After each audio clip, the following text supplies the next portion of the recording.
السلام علیکم ناظرین، اوصاف ڈیجیٹل کے ساتھ میں ہوں آمنہ مجید۔ سردیوں کی زبردست انٹری اور پاکستان میں مختلف مقامات پر خوب برف باری، عوام انجوائے کرنے باہر بھی نکلی اور اللہ پاک کے حضور سجدہ شکر بھی ادا کیا۔ لنڈی کوتل میں برف کی صف پر باجماعت نماز عصر کی ویڈیو وائرل۔ آئیے دیکھتے ہیں لنڈی کوتل سے راحت شنواری کی یہ رپورٹ۔ جی آپ دیکھ رہے ہیں اوصاف ڈیجیٹل اور میں ہوں راحت شنواری لنڈی کوتل سے۔ آپ لوگوں کو اپڈیٹ کر رہے ہیں موسم سرما کی پہلی برف باری کے بارے میں، جو سوات، ناران، مری اور کاغان کی طرح خیبر پاس کی لنڈی کوتل سب ڈویژن میں ہوئی ہے۔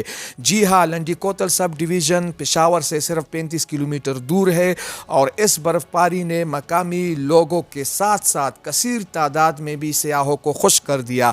آپ دیکھ رہے ہیں کہ کچھ علاقوں میں یہاں پہ 2 فٹ تک برف باری ریکارڈ ہوئی ہے، جبکہ کچھ علاقوں میں 1 فٹ تک برف باری پڑی ہے۔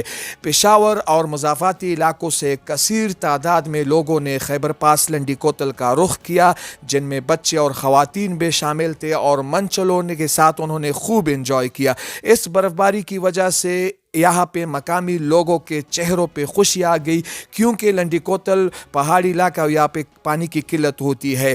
البتہ کچھ علاقوں میں گاڑیوں کو پرابلم ہوئی چونکہ روڈ میں پسلن تھی، جہاں پر ریسکیو اہلکاروں نے ان کی مدد کی، لیکن اس برف باری سے مقامی لوگوں اور سیاحوں نے بہت انجوائے کیا اور امید ظاہر کی جا رہی ہے کہ موسم مزید اچھا ہوگا اور پانی کی قلت ختم ہوگی۔